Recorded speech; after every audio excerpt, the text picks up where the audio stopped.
Welcome everyone to this, the third of our Summer Rare Book School lectures, part of our cascade of educational programming, RBS Online, some 60 free events of several kinds this summer, all aimed at enriching the bibliographical and book historical community. We are excited to have Ayesha Ramachandran with us this evening, though very sorry indeed that we could not host her in person in Charlottesville. After being graduated with highest honors in English from Smith College, she was awarded her PhD with distinction in English and Renaissance Studies by Yale University. Formerly a junior fellow of the Harvard Society of Fellows, she is now an associate professor of comparative literature at Yale. Her book, The World Makers, Global Imagining in Early Modern Europe, published in 2015 by the University of Chicago Press, won the Aldo and Janine Scaglione Prize in Comparative Literary Studies from the Modern Language Association, as well as the Founders Prize for Best First Book Manuscript in Any Discipline from the 16th Century Studies Association. In 2016, she added the prestigious Mellon New Directions Fellowship to her long list of honors. She has written on Petrarch, Renaissance literary criticism, Aristo's Orlando Furioso, on Padmanabh's Harvest, Mercator, Milton, Descartes, and Edmund Spenser. Her current book project, Lyric Thinking, Humanism, Selfhood, Modernity, argues for the central importance of lyric form and language in shaping new intellectual possibilities for the self in the early modern period and beyond. But this evening, she will address a very eager Zoom audience on a very different topic by offering an alternative history of the Atlas. Thank you, Michael. I'm going to share my screen now.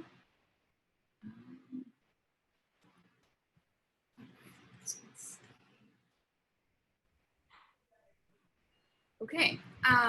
Thank you so much for that, Michael. And thank you so much to the Rare Book School for inviting me and encouraging me for many, many years on my own journey through thinking about bibliography and book history and my forays into maps. And it's with great pleasure that I'm sharing what is really work in progress and an effort to think for quite some time now about the place of atlases, the history of atlases, and the place more broadly of maps and map making in a conversation about book history.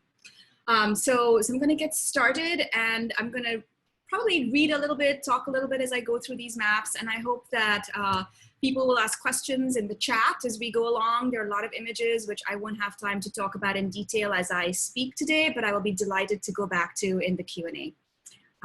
So my talk today centers on a familiar conundrum in cartographic and bibliographic history. What are the origins of the World Atlas? This is apparently a long settled question, depending on who one asks. I'm going to pause for a moment here. Okay. Depending on who one asks and how one defines the term atlas, the answer is either 1750, when Abraham Ortelius publishes the first edition of the Theatrum, Orbis, Terrarum, or 1595, when Gerhard Mercator's Atlas, the book that gives the genre its name, is posthumously published by his sons and grandsons. In either case, this is a Northern European story, a tale of the triumph of the printing press and book market, and of the key role played by the Plantin press in circuits of knowledge production among cartographers in late 16th century Europe. It is also a distinctly Renaissance story about the triumph of humanist learning, a tale about the recovery of a classical text, in this case Ptolemy's geography, and the ways in which it precipitates intellectual transformation. For the very idea of the World Atlas grows out of increasingly burgeoning editions of Ptolemy, which included new maps to supplement the ancient Ptolemaic corpus. These accounts are foundational in the history of cartography, of world making, and of print history. And they envision the atlas itself as a distinctive cartobibliographical object. And here we are, a big bound folio volume you can see here, usually filled with maps and miscellaneous information, a fixed reference work that establishes a distinct vision of the world. But Atlas today has a quite different valence. Atlases are arguably not even books or text technologies, but are more readily classified as data visualizations or spatial technologies. On a disciplinary spectrum, they live closer to mathematics and data science than to rhetoric, history, or bibliography. And in their quest to fix the world through ever more precise and minute data points, the contemporary digital atlas appears to have drifted to the far margins of book history, flirting rather with computer science and media studies instead. Is there any connection between the tale of the atlas's emergence in the 16th century and the challenges of theorizing the atlas as a bibliographical object and an epistemic instrument today? In my lecture this evening, I am going to explore an alternate story about the atlas that seeks to bridge the divide between analog and digital, modern and pre-modern book histories. In contrast to the print-centric Northern European story I began with, I focus on portolan charts, the scramble for empire, the affordances of manuscripts, of small-scale individual artisans, and the surprising inter-medial engagements of cartography then and now.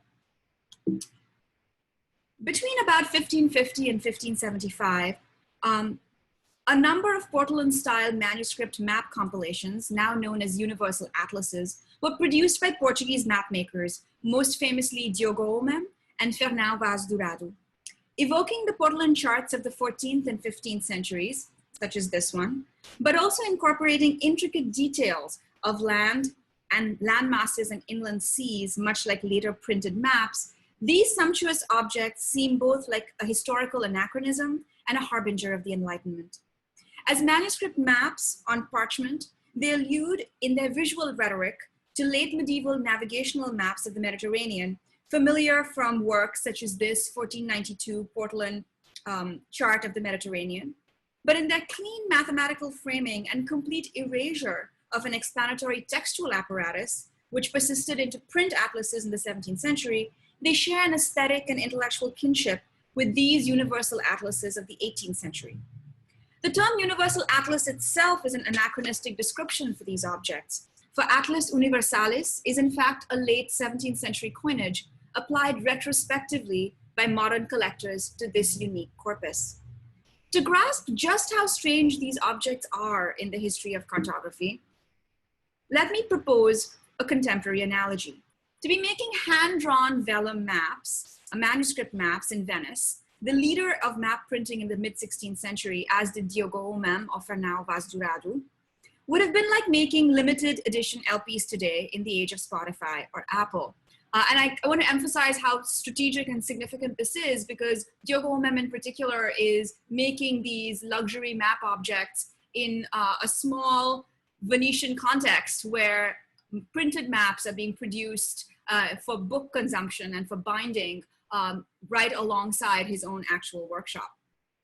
The case of Vaz Dourado is even more curious.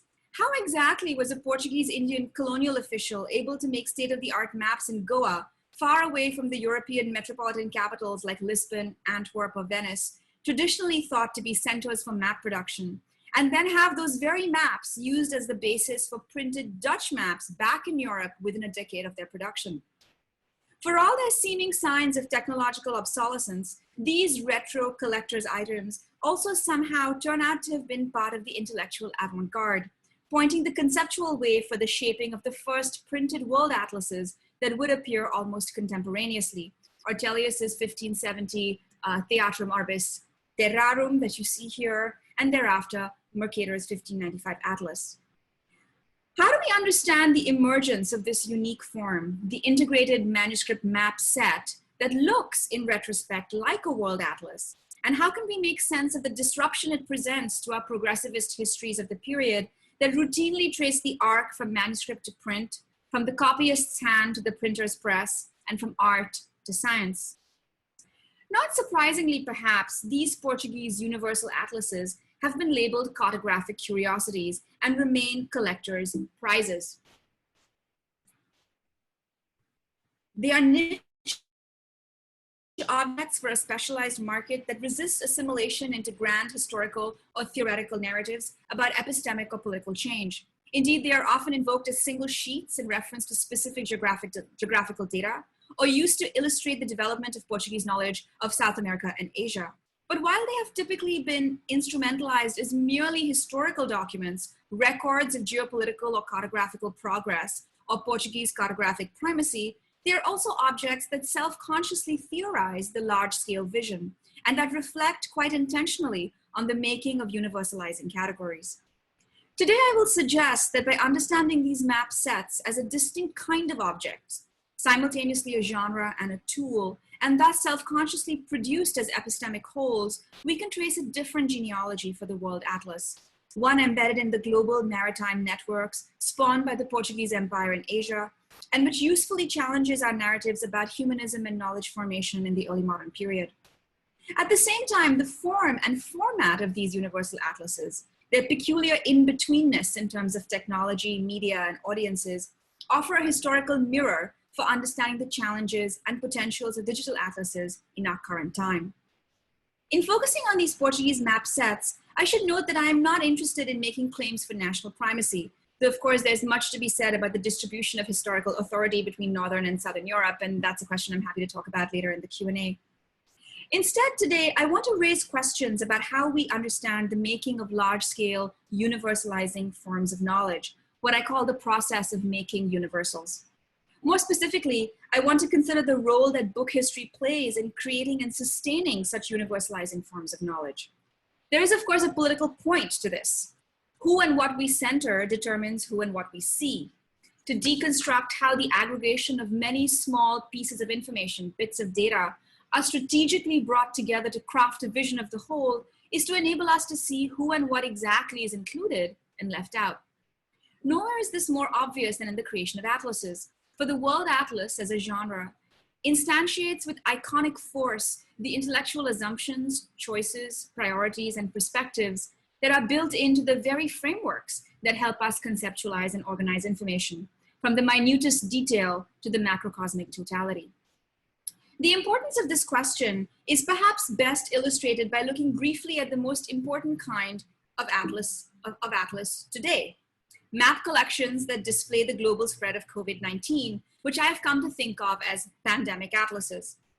The best known of these is the Johns Hopkins COVID dashboard with its ArcGIS map that displays the data on COVID cases from across the world. But this map, a spatialized data visualization, is also an atlas. By zooming in, the world map is revealed to be a map of layers, and any individual can produce detailed views of any part of the world. In this sense, the COVID map constructs a particular vision of the world based on a specific set of data, one that in this case programmatically does not, quote, include data on age, gender, nationality, or other demographic information. And it's worth pointing out here that the choice to not include that data produces a very distinct vision of the world, showing us what it is we are actually looking at or interested in, and occluding or erasing or making unavailable other kinds of information that might shift the way in which we understand what this atlas is actually showing us about the world. I bring in this extremely contemporary example as a framing device with which to return to the 16th century in order to highlight the stakes of atlas making, and even of calling a map set an atlas. We might in fact ask, what exactly is an atlas? Can we apply that generic term to such varied objects as the Portuguese manuscript universal atlases, Mercator's printed atlas, and the digital shifting Hopkins COVID dashboard? As authoritative collections of images that identify a discipline's core sub-objects of inquiry, atlases, as Lorraine Daston and Peter Gallison note, quote, set standards for how phenomena are to be seen and depicted. They offer a pictorial taxonomy and calibrate the collective eye by establishing, quote, how to describe, how to depict, how to see. Atlases of the world in particular face a unique challenge.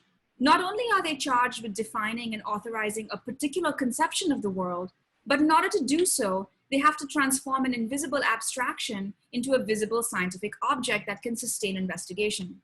Thus, if an atlas had to imitate the world's structure through the artful organization of its parts, the mapmaker's compositional problem at the level of the object, that is, how to arrange a collection of maps in an atlas, acquires a metaphysical dimension since it seeks to reflect the deep structure of the world itself.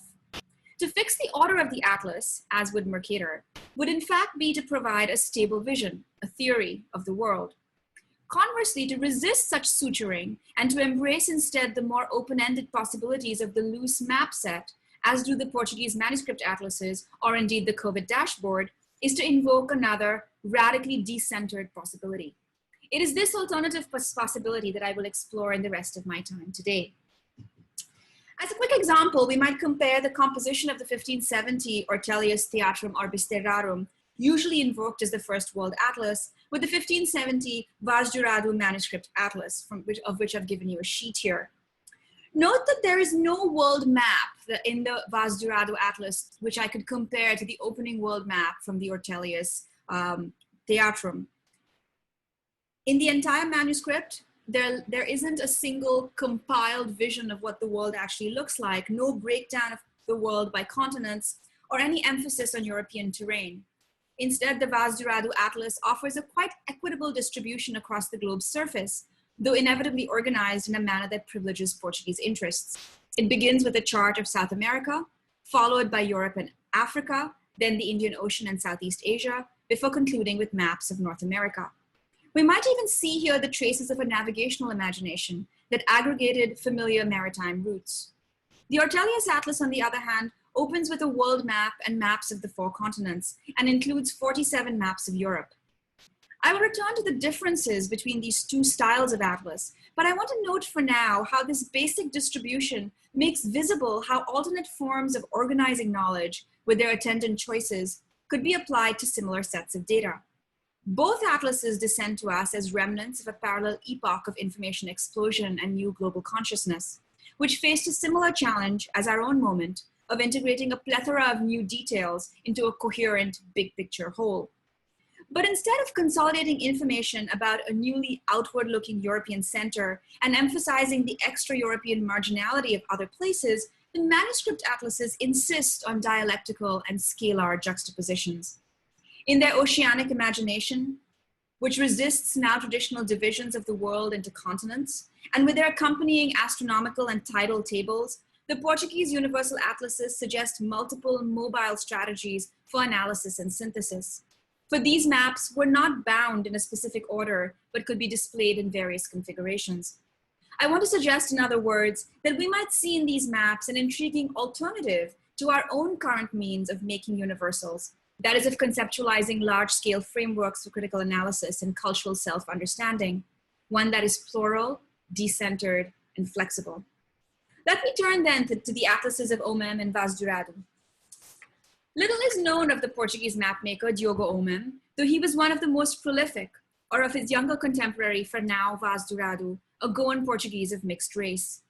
The main scholarly source for both remains the mammoth Portugaliae Monumenta Cartographica, and there is little direct scholarship on their maps. Diogo was the son of Lopo Homem, patriarch of one of the 3 most influential houses or schools of Portuguese cartography, who served as the chief cosmographer to the Portuguese crown in the first half of the 16th century. But unlike his illustrious father, Diogo fled Portugal in the mid-1540s and spent an itinerant life in England, France, and Italy, settling eventually in Venice, where he seems to have spent most of his life. Of the extant corpus of 144 charts identified to be in Homem's hand, 5 are so-called universal atlases, produced between 1558 and 1568. These include the Queen Mary Atlas, now in the British Library, possibly commissioned by Queen Mary for Philip II, an unsigned atlas dated to the mid-1560s, now in the Russian National Library in St. Petersburg, the mutilated 1568 Dresden Atlas, and atlases now in the Bibliothèque Nationale in France. Homem appears to have been best known for his European and Mediterranean charts, which were much prized, but which have somehow overshadowed his world atlas sets. Even though as the son of Lopo, one of the makers of the sumptuous Miller Atlas, he was well positioned to develop the form. Unlike Homem, who was born into a prominent metropolitan map-making family business, Dourado was a colonial subject. The son of one Francisco Dourado, who moved to Goa in 1513 as a moço da Câmara, just 3 years after the Portuguese conquest, Fernão followed his father into service in the Estado da Índia, fighting in the second siege of Diu eventually earning the title of fronteiro, or the governor of a border fort. At some point, and it remains unclear how or when, Vaz Dourado acquired mapmaking expertise. Though his extant body of work consists of 6 universal atlases, produced in a short period between 1568 and 1580, their skill, fineness of execution, and grasp of the most current state of the Portuguese Empire suggests a long period of apprenticeship. This may have been acquired from his older contemporary, Lázaro Luís, also active in Goa in the same period, and known to be the maker of a noteworthy 1563 manuscript atlas. And I should note here that much research remains to be done on the context in which maps were actually produced in Goa, and obviously the capital of the Portuguese Empire in Asia. But we know little about the conditions that made it possible for map makers to apprentice, learn, or acquire the materials to produce these objects there in the early 16th century. The earliest cartographic record of Vaz Dourado is the 1568 atlas dedicated to Dom Luís de Ataide, the Viceroy of India, and this and 2 more atlases produced in 1570 and 71 are all signed and marked as made in Goa. Around 1571, he appears to have sailed to Lisbon with the Viceroy, producing 2 atlases there, one dedicated to the young king, Sebastião, but he then returned to Goa where he made 1 more atlas before his death. Among the most significant features of the Vaz Dourado corpus is its especially up-to-date and detailed depictions of Southeast Asia, probably gleaned through official channels, and its influence shows up in later printed maps included in the 1587 Ortelius Atlas, and possibly also in maps illustrating Jan Huygens van Linschoten's Itinerario published in 1596. Both the OMM and the Vaz Dourado atlases, though stylistically different from each other, emerged from the tradition of the portolano, navigational charts developed in the late Middle Ages to facilitate travel around the Mediterranean. And here's an example of a sort of late 15th century portolan chart with its distinctive orientation, its focus here on coastal cities, and its focus on maritime trade routes or shipping routes. Though often considered technology that was rapidly becoming obsolete by the recovery of Ptolemy and New World exploration, the portolan chart as a cartographic form persisted into the 17th century and is a striking example of the stability of knowledge transfer across time. These were typically maps copied from other such maps rather than redrawn to encode new information. Dick Federer, for instance, has shown that the charts do not record shifts in magnetic declination over centuries, which would be crucial for use with compass navigation. They have thus been considered as a distinctive corpus, unrelated in any significant way to the Ptolemaic cartographic revolution of the 16th century. That is, they have seemed insulated from the innovations in map projection, design, and accommodation of the new American continents that characterize much of the cartographic output from the 1490s to 1600. However, tracking the development of the genre of the manuscript universal atlases from the 1519 Miller Atlas onward makes clear that this was not the case. Particularly in the Portuguese context, portolan and Ptolemaic maps were in a dynamic dialogue as cosmographers sought to modify and reimagine the portolan template of Mediterranean voyages for global deep sea navigation. The iconic 1527 Padrão Real of Diogo Ribeiro offers an early example of what we might call the affordances of the portolan-style for the new cosmography. It is no accident, too, that Mercator's landmark 1569 world map, which introduces the new Mercator projection, also returns to the portolan style. 2 late 16th century portolans held in the Beinecke Library at Yale, both with inset world maps, suggest the extent to which these charts drew on the parallel Ptolemaic tradition. And I should say here that one of the collateral damage problems of COVID has been that I was simply not able to get images of these portolan maps in the Beinecke's collections because the libraries are closed and there is no way we can actually get images anymore. So I'm afraid I'm going to simply have to describe them for you, and you're going to have to imagine what these portolan maps with inset maps of the world actually might look like. So especially significant for an intermedial history of maps is a badly damaged anonymous portolan recently acquired by the Beinecke, which has a crudely drawn inset world map, which is clearly based on Ortelius's typus orbis terrarum. And I should say here that the funny story of discovering this involved being in a conversation with other curators and map experts on this portolan with this odd, crudely drawn world map. And having worked extensively on the Ortelius Atlas, my first thought was, I have seen this map before. And when we looked at it closely with the Ortelius map side by side, it was very clear that the map maker of this anonymous portolan that may have hung for a long time on the door of a tavern, in fact, must have been looking at the print version of this map to be able to depict it on this manuscript portolan. When we think about the relationship between the production of these manuscript portolans side by side with the print map books that are being produced, often in the same places, often at the same time, the conversation between portolan maps and the print history of cartography becomes dynamic and complex. It's unclear how these connections took place. The history of cartography and bibliography have kept these two subjects distinct. And looking at these things side by side asks us to think about the ways in which these different media and these different networks of production intersected over and over again. Between Ribeiro and Mercator's maps, 70 years apart, we see the emergence of a new concept of the Earth as a terraqueous entity, a composite of land and water, which demanded the mapping of continental land as well as of the oceans. While Ptolemaic maps remained focused on land masses and political territories, as had much classical geography, the newly expanded extra-Mediterranean portolans, which reached their representational pinnacle in the later manuscript atlases of OMM and Dourado, responded to the Iberian forays into transatlantic travel and the desire to circumnavigate the world by reconceiving the sea itself as a crucial space to be conquered. We can appreciate the impact of these two distinct visions by comparing the Ruscelli printed maps of the world with the OMM Dourado atlases, where Ruscelli here juxtaposes an old and new map of the world, marking the shift from the Ptolemaic to post-Columbian spatiality in terms of continental organization. Dourado does not include a world map in any of his atlas sets, including instead detailed views of oceanic routes and islands. And you can note here the striking blank spaces on these map sheets with just sort of a little bit of the islands marked across vast terrains that are oceanic. I should say terrain and oceanic, obviously paradoxically not useful vocabulary for talking about spaces in these atlases. While the 1565 OMM Atlas does include a kind of map painting of the world, and here's a facsimile version of that, it is one that depicts with uncanny accuracy the coastlines of India and North America several decades before they would be portrayed as such on printed maps. The actual maps in these atlases also tend to emphasize the seas, as for instance, these maps from the 1588 Queen Mary Atlas and the Dresden Atlas.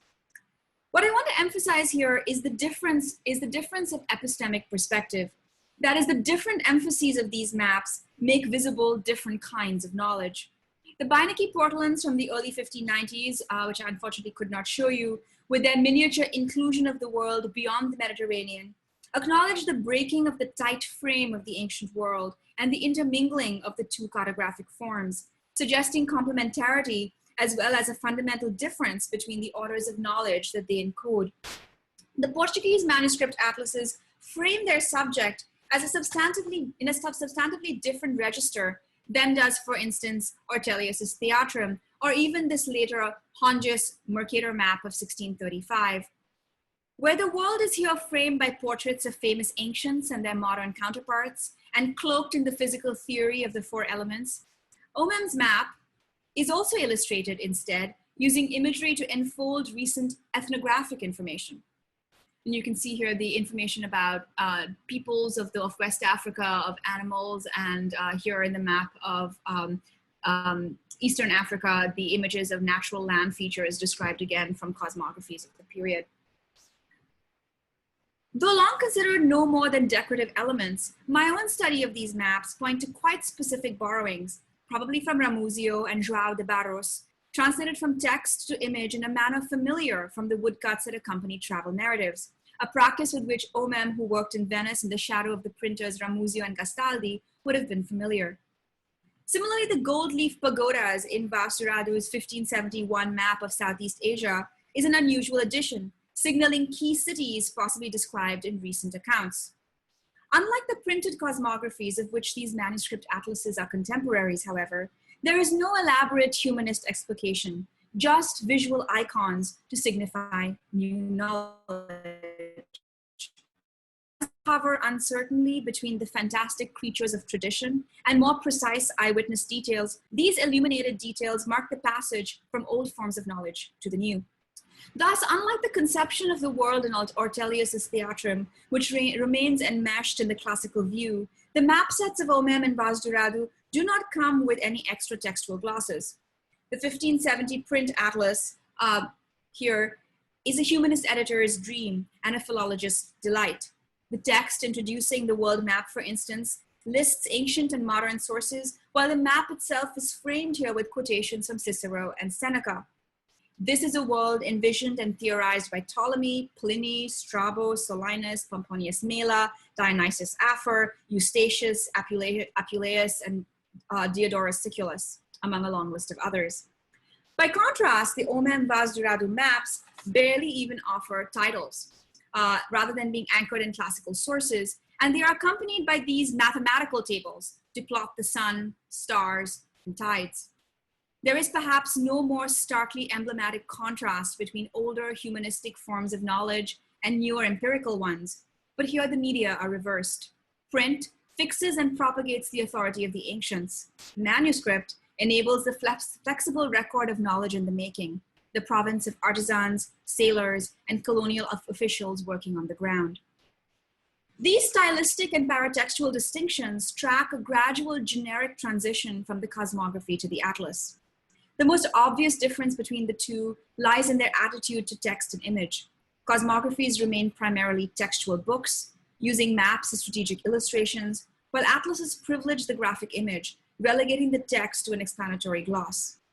If, as several scholars have argued, the cosmography is the defining mode of the 16th century, with its centripetal energies of synthesis, and the atlas becomes the standard of the 18th century, fueled by a centrifugal drive to analyze, the visual rhetoric of the OMM Dourado map sets are strikingly akin to the latter. Their aesthetic similarity to the 1793 world map from Gilles Robert de Vaugondy's Atlas Universel, an important example of French Enlightenment cartography, is arresting. Gerhard Mercator's Atlas, the first book to be named as such, offers a powerful vision of the genre as a unified metaphysical ideal produced by a human maker who resembles God. The Mercator Atlas opens with a long creation narrative, placing the maps that follow within a stable scheme of divine order, one that privileges Europe and the Christian world. And you can see here the vision of Atlas as the map maker and the mythological king who commanded knowledge of the universe on the frontispiece of the page echoes many of the depictions of God the Father in Renaissance painting, holding the world in two hands. But in the Portuguese map sets, we see the emergence of a different kind of universal atlas, one that is plural, mobile, and unsettled. There is no portrait of the maker except for our marginal signature on particular sheets, and no elaborate embedding into a long classical tradition. Juxtaposition, the ability to set various images alongside each other in changing patterns, seems essential to the conception of these works. They exploit the potentials of unbound sheets, and you can note in this slide the thickness of the bound folio volume of Mercator's Atlas versus the singularity of the atlas sheet of this map of Southeast Asia from the set. They exploit the potential of unbound sheets, the possibility for rearrangement, and thus for new ways of seeing. While a single world map may serve as a guide, individual maps zoom in at different angles, offering different perspectives and kinds of knowledge about individual parts of the world. In playing so flamboyantly with scale, they force us to move from a vision of the whole to the part and to consider how they are related. Scalar disruptions, I would argue, are intentional and not a marker of mathematical lack. They invite us to see the world not as a unified, unitary whole, but from different points of view. Beyond their distinctive representational style, however, the OMM and Dourado atlases are fundamentally different in their composition than their contemporary print atlases. Each map set is between 18 and 25 sheets, a slim grouping that offers a sharp contrast to the increasingly burgeoning cosmographical atlas.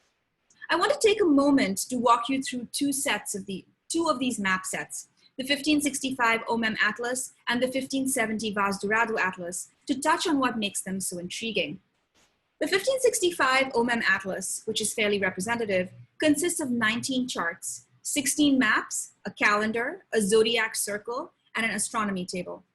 Of these, there are 4 maps of the Americas, 2 each of Africa and the Middle East, and Asia, of Africa and the Middle East and of Asia, 3 maps of Europe, 3 maritime maps, the Atlantic, the Aegean, and the Adriatic, and 2 world maps.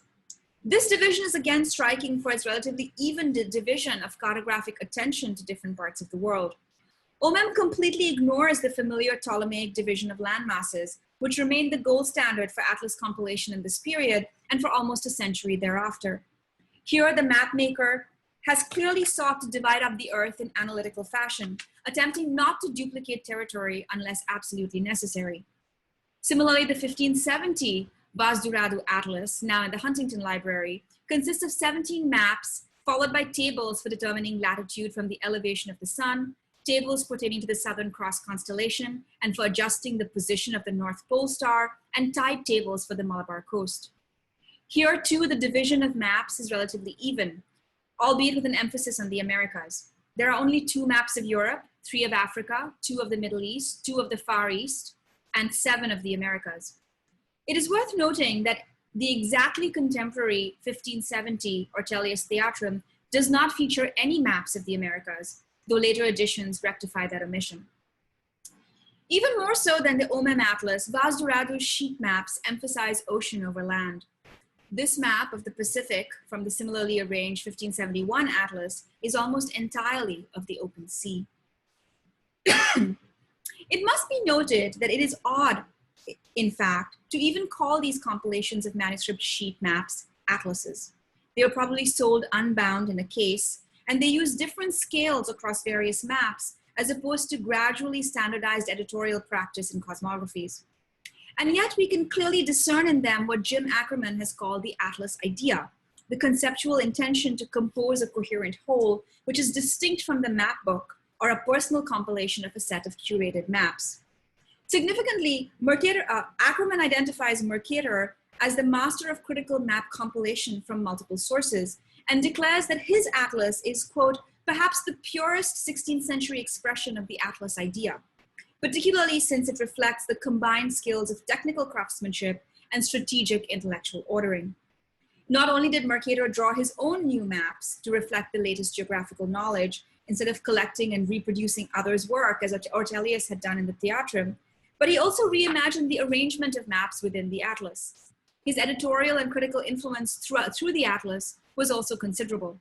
Its structure became the norm for Dutch world atlases throughout the 17th century and affected the theory of atlas making even beyond. However, I would argue that Ackerman's benchmarks could be applied equally well to either OMM or Dourado. Both drew their own maps, attended to the arrangement of the corpus, and produced a critical compilation that aimed to comprehend the entire world. Might Mercator have in fact encountered one of the Portuguese manuscript atlases, which predate his own magnum opus by 2 decades, a not unlikely scenario? The compositional flexibility of the map set as atlas harnesses the power of montage as an investigative technique, a means to make and unmake the whole. As Georges Didier Ubermans notes in a recent attempt to recreate Aby Warburg's Atlas project, quote, when we arrange different images or different objects on a table, we are free to modify constantly their configuration. We can make piles or constellations. We can discover new analogies, new trajectories of thought. A table is not made for definitively classifying, for exhaustively making an inventory, or for cataloging once and for all, but instead for gathering segments or parceling out the world while respecting its multiplicity and its heterogeneity, and for giving a legibility to the underlying relations. We can imagine the sheets of the OMM or Dourado atlases laid out on tables, moved around, compared, and commented upon. This affordance connects them powerfully to modern theoretical invocations of the atlas, which see it potentially as resisting the very fixed historiographical and political narratives within which atlases are so often inscribed. It should be obvious by now why I began my talk by alluding to contemporary digital atlases like the Hopkins COVID dashboard. With their mobile, shifting format, they unexpectedly replicate the formal potential of the manuscript map set.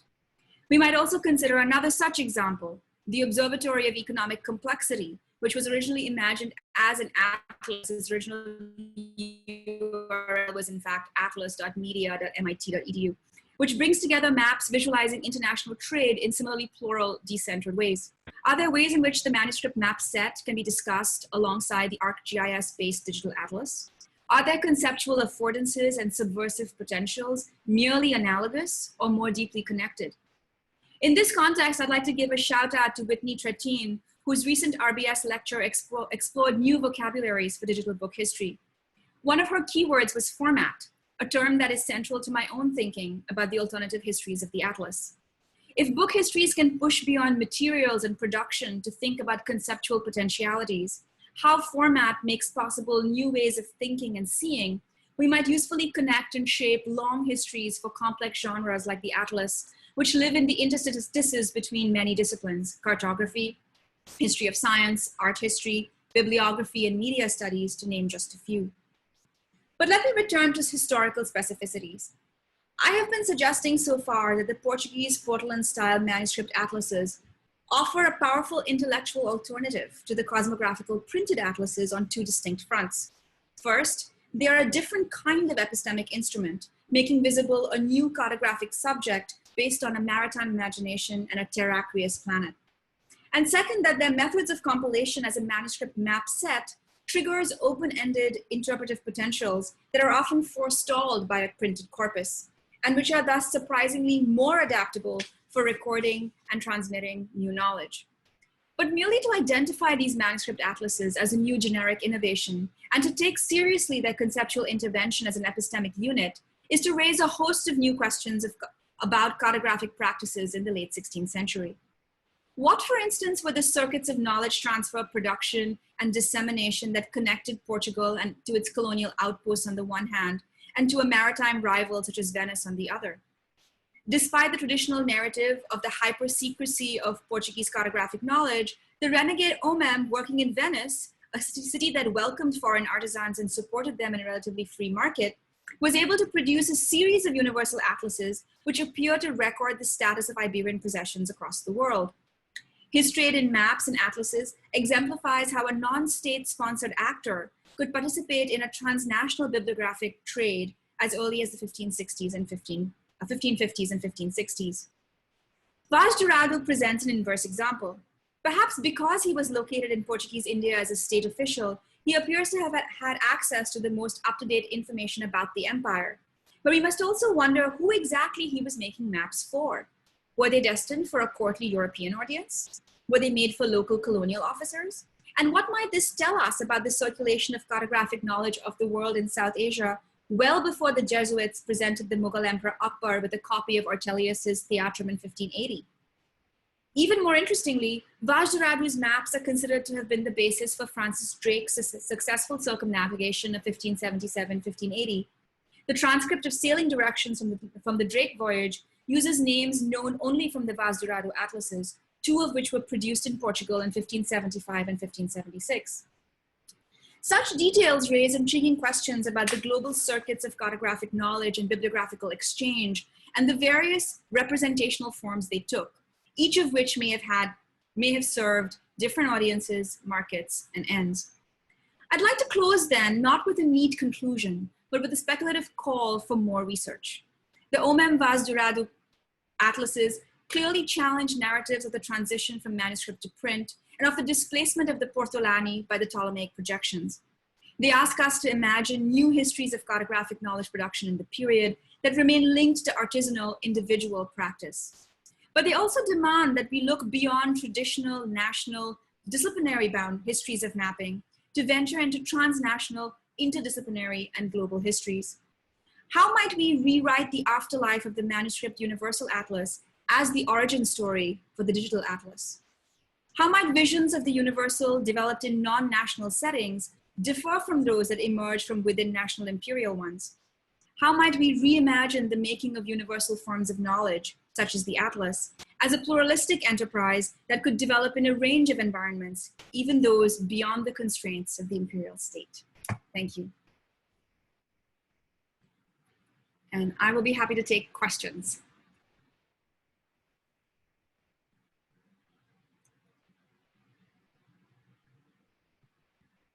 Thank you, Ayesha, for that brilliant lecture. I think we're all very lucky to be together tonight to think about these issues, and it's really quite wonderful how you've brought so many different formats, not only into dialogue, but how you've used them to open up these questions about how we're working today with these kinds of tools and images.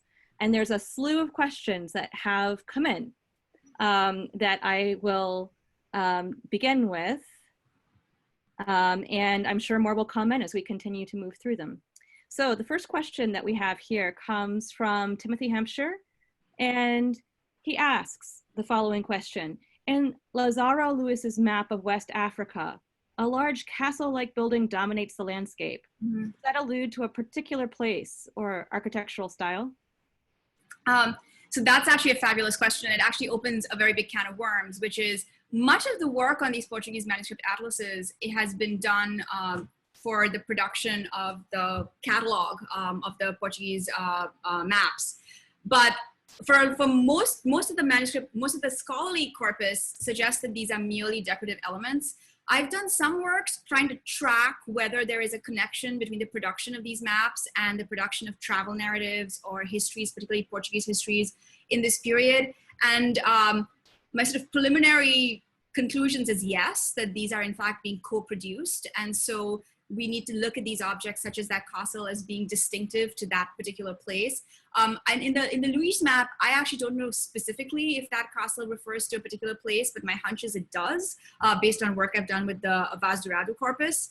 So there's a sense in which I think we need to stop thinking of these objects as merely decorative, which is how they have been often talked about, but to think of them as being empirical in a certain sense, or at least ones that are coming out of contemporary accounts and descriptions. And so there's much work to be done, I think, in like making the connections between the texts produced alongside these maps that these maps are probably in dialogue with.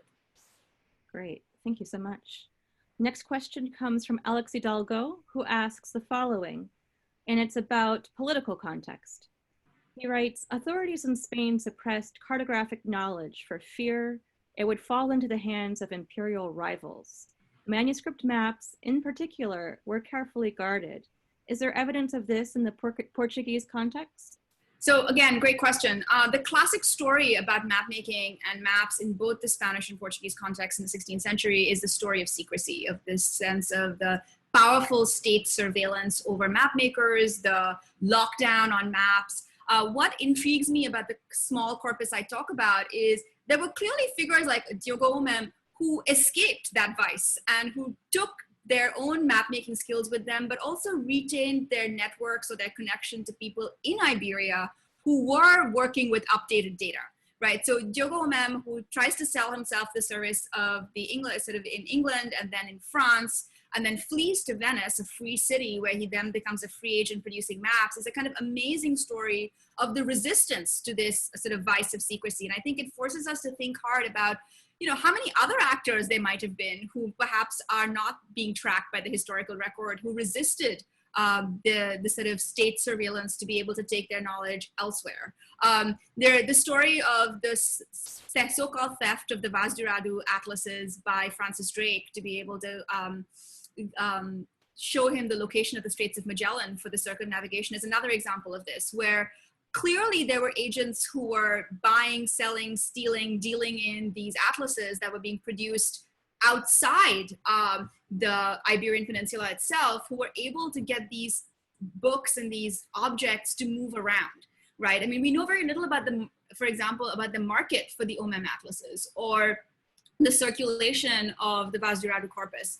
But my hunch is that if we put these objects into dialogue with recent work in kind of sort of global early modern studies, thinking about networks of bibliographical exchange, about the ways in which dealers were moving objects across different countries and different parts of the world, the old story about the sort of secrecy around cartographic knowledge in Iberia will need to be opened up to account for the resistance to that power of state surveillance as well. So I think that there is a story to be told there, not perhaps a consistent story, but enough leakage to allow for these cases to be evident. And so I'm actually really eager to know of people who may have done that work. I mean, I'm really interested in thinking about how our historiographical paradigm of secrecy can enable us to simply not see certain other kinds of objects because we're so used to thinking about how this particular tradition works. And so again, I think that these are objects that really force us to think hard about what story we're seeing and what other stories that might be there to tell. Great, thank you. The next question comes from Matthew Edney and builds on a comment that appears a little earlier in the thread. So the question from Matthew Edney is as follows. These atlases were not new. Many 15th century portolan atlases, such as that by Andrea Bianco, Venice, 1436. How then do these 16th century atlases represent a new kind of work that represent a stage in transition from humanism to empiricism? Yeah, and that's a really important question. One piece of this talk that I simply couldn't get in for matters of time has to do with the Venetian context in particular, where a number of sort of luxury manuscript atlases are being produced, as well as the Bianco and others. And the Battista Agnesi is another one who comes to mind as being this kind of beautiful sort of manuscript atlas object. The key difference between those kinds of atlases and the Portuguese manuscript atlases I'm talking about has to do with, and I hate this word, the relative accuracy of the data that is being recorded there. So those portolan charts represent the portolan tradition that I spoke of as being sort of stable knowledge transfer. They're built on older portolan atlases, portolan maps and charts going back to the late Middle Ages. And they reproduce that in these sumptuous luxury item books. What's different about the Portuguese atlases is that they part ways from the kind of stable knowledge transfer that is there in that tradition to actually incorporate new information about cities, coastlines, places that is actually quite different from the bibliographical tradition of the Agnesi and other atlases, even though they're being produced at the same time. So there's a real question there of how do we understand these objects side by side, right? I mean, like how do they interrupt or disrupt how we understand that particular tradition that reaches its culmination in Venice again in the 1540s. So I couldn't put that in, and I have questions about this too, because I think, well, how do these things add up and how are they working together and, who knows whom? And so, again, I will just simply say, I think there's more work to be done to think about how these things intersect. Okay, thanks so much. The next question comes from Morgan, no last name. And Morgan writes, the distinction between fixed, authoritative, Ortelius-style printed atlases and fluid, open-ended navigational manuscripts is helpful. But was the dichotomy so absolute? Couldn't the maps and printed Northern European atlases be sold as loose sheets, reshuffled, collaged, and otherwise reused in pluralistic ways that also defied a singular vision? Yeah, fair question. And this is something that I've thought a lot about in terms of thinking about how do I characterize the distinction between these two objects, because one of the big questions is, these printed atlases have come down to us as bound books, but when they were bound and how they were bound and unbound remains an open question, and it's very hard to trace. The one clue that I found in my own research is binder's direction. So for instance, the Ruscelli Ptolemy has very distinctive binder's instructions at the back for in what order the maps need to be bound, which is actually really striking and a really interesting insight into how map makers and printers were thinking about the kind of ultimate shape of the book. I did a fair amount of work at one point, just like tracking in spreadsheets, all the kind of world atlases and the order of the maps and how they were bound. Because I was just interested in is there something different about the Mercator Atlas? Is Mercator thinking about order? And is he thinking about the composite, or is he in fact thinking in terms of loose sheets? And I think that the answer is sort of somewhere in between, which is, of course, these maps were sold as unbound loose sheets to be bound by a binder. But on the other hand, I think it's also important to remember that these are being envisioned as composites. They might also be sold as loose sheets, depending on who's buying them and who wants them. They were unbound and then sold as loose sheets at different points of time. But we do have clues that at the point of production for many of these, the Plantin press, for instance, that they're being envisioned as a set and as a whole.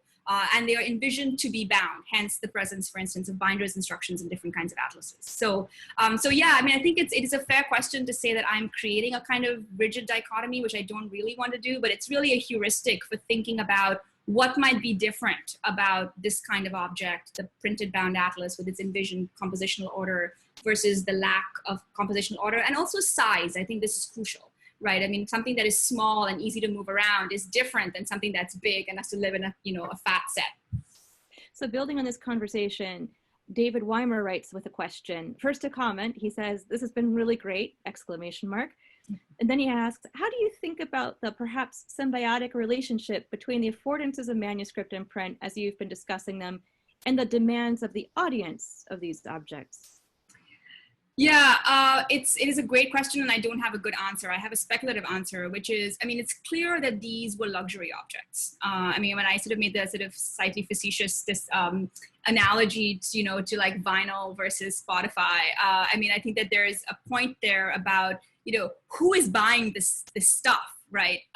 These, I mean, you know, if you look at the Dourado Atlas, I mean, there's like gold leaf on it. So, I mean, these are clearly meant for a high-end luxury audience. And then many of the non-world atlases, I mean, the European map sets and things produced by OMM are similarly kind of a very extremely high quality.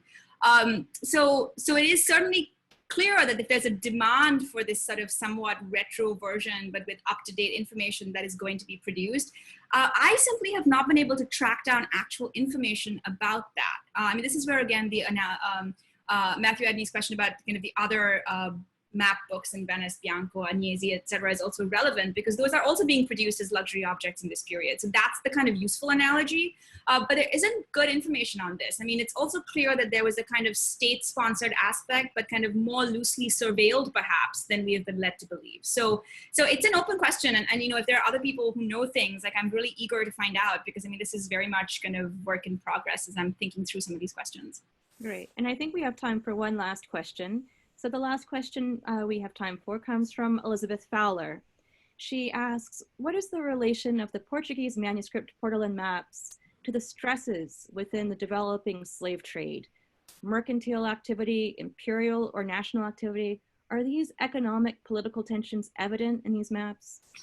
It's a great question. I mean, the short answer is no. I mean, I went to these maps because I was curious about a version of that question. Like, do maps record, you know, some trace of both imperial trade tensions and then things like slavery and other forms of control over peoples as well as places. And part of what is so striking about them is there isn't any, I mean, evident trace of that. I mean, you see some ethnographic details, so you get a sense of like different peoples, for instance, in Africa and Southeast Asia. But it is hard to read into them that logic. I mean, the trade logic is very clear. It's a kind of navigational logic. I mean, it's particularly striking, for instance, in map sets that begin in South America, move to Europe and Africa, move to South Asia, and then move to North America, which is clearly not of Portuguese interest. So there's a sense, there's a logic about maritime trade routes about them. And of course, that logic carried with it everything we know about the slave trade, but also about kind of the creation and destruction of markets from one place to the next. So I think that is certain. That logic is certainly embedded in the logic of the maritime trade route. But I think it's in the images themselves. I mean, I think it is hard to see actual traces of it except by implication. Excellent. Well, thank you so much again for this wonderful presentation. Thank you so much. I know that there are many more questions here, but hope that people who have more to talk about will reach out to you, or will perhaps follow up. This is just one of a continuing series of lectures happening this summer, and this event tonight will be shared on YouTube. So if you enjoyed it and want to share this with a colleague or a friend, you'll be able to do so in about a week. And I just want to thank again, Ayesha, and give you a round of applause for your wonderful talk. Thank you. Thank you so much. And if I can just like tell anyone on this call who knows about this material, like, I would like to know more, because this is really preliminary work thinking through some of these issues. So I'm really, really grateful for anyone who has like further thoughts or ideas or pushback for how this is working or not working. So thank you. Thanks again.